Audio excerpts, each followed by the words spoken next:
You need to adjust the gain value to find the cell group you want to see.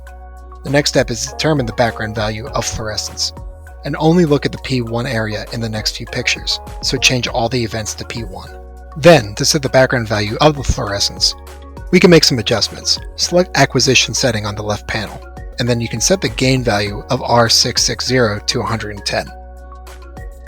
To make the corresponding settings, and continue to plot property settings. For Y-axis, for X-axis, press Auto, perform a statistics setting.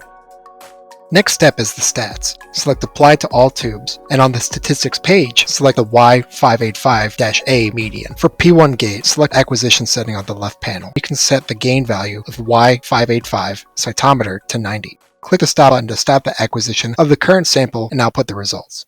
Finally, right-click the mouse and select Apply Acquisition Setting to all the subsequent testing.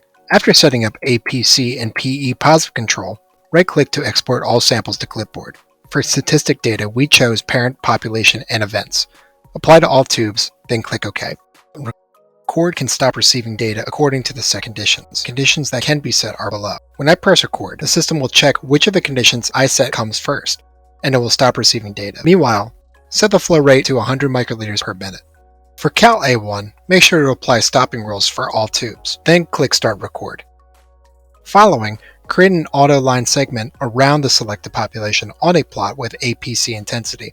Similarly for the Y-axis R585-A, click Auto, then Start Record. Export all samples to the CSV file. Now you can collect the results using GraphPad Prism to do the analysis. Select the XY tables with a single Y value for each point.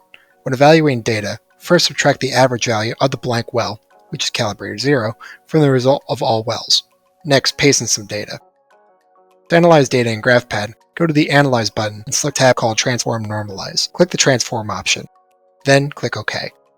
The next step is do a linear regression. Go to the Analyze button and under the XY Analyses, click the Linear Regression. Then click OK. A new result sheet called Transform of Data 1 will be generated. You can see the graph results underneath, and find another results datasheet about linear regression underneath Data 1. You should see the correlation of the 6 cytokines quite well.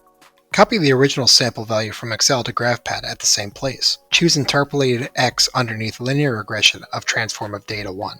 Next, to analyze data in GraphPad, go to the Analyze button and select the tab called Transform Normalize, click the Transform option.